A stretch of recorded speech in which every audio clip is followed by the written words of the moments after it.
बालेश्वर जिला सिमुलिया कनेबिंधा अंचल माँ दशभुजा मंदिर अच्छी। मंदिर निकटरे थिबा पोखरी मझिरे निर्माण करा जायछि लक्ष्मी नारायण मंदिर।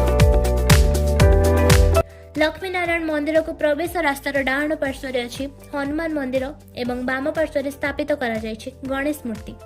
मंदिर कारुकार्य देखिले आपण आखि लाखिजिव। खाली एतिकी नुहे, पोखरी रे रंग बेरंग माछ चाष सांगकु चतुर्पार्श्व भलिकी भली फूल गछ एवं घास गालीचा दर्शकों को बेस आकृष्ट करिछि। एही मंदिर भीतर को थरे पशिगले आउ बाहर को आसबाक इच्छा हुए नहीं।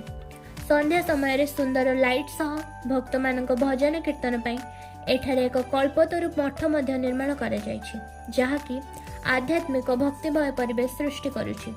एही मंदिरर निर्माण कार्य पाई नयगढ़ एवं स्थानीय कारीगर नियोजित होइतिबा बेले सेमानंकु 2 वर्षरु ऊर्ध्व समय लागितिबा कथा सूचना मिलिछि। मु एई मूर्ति मंदिर काम करे आ विभिन्न प्रकार डेकोरेशन करे। आश्रम भितर नाम मंडप होइछि। नाम मंडप रे पंचतत्व होइछंती, राधाकृष्ण होइछंती, वृंदावती होइछंती, राम लक्ष्मण सीता हनुमान होइछंती, आ जगन्नाथ बलभद्र सुभद्रा होइछंती, षडभुज गौरांग होइछंती, आ गोपाल होइछंती। आउरी आपणकर लक्ष्मी नारायण मंदिर होइछि, हनुमान मंदिर होइछि, गणेश मंदिर होइछि। से आसीथिले आपणकर नयागढ़ मिस्त्री आसीथिले, से माने काम करचंती।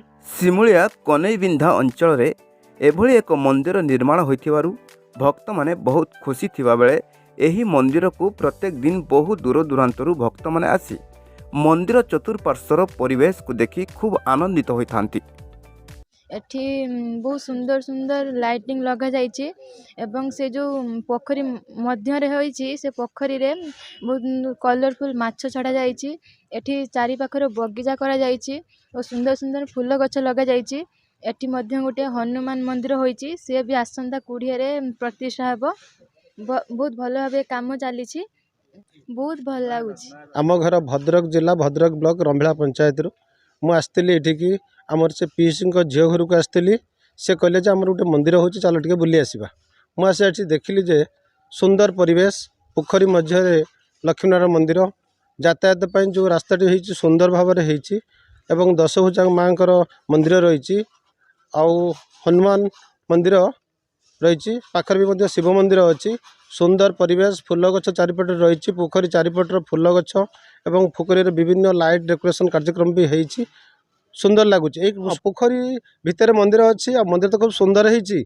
आ पोखरी रे जो माछ गुड़ाक अच्छी सुंदर बड़ बड़ माछ अच्छी, अधिक आकर्षण करुच्ची। निश्चित भाव में गोटे पर्यटन स्थली भाया कार्यक्रम करिवो।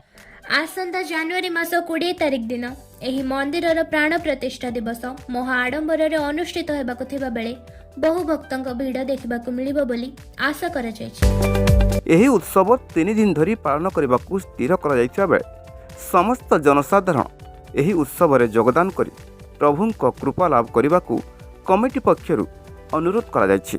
हमर एठी अधिष्ठात्री देवी माँ दशभुजांक कृपारू लोक मानकर जो इच्छा अभिलाष पूर्ण होगा जाऊँगी एवं एठिकार लोक मैंने जो नारायण विग्रह बा आमर जो शालग्राम मिलता लक्ष्मीनारायण रूप में जो मंदिर अनुष्ठित होती हनुमान मंदिर अनुष्ठित होती, गणेश मंदिर और कल्पतरु आश्रम समस्त जिनस आज माँ दशभुजा आशीर्वाद पूर्ण होगा जाऊँगी।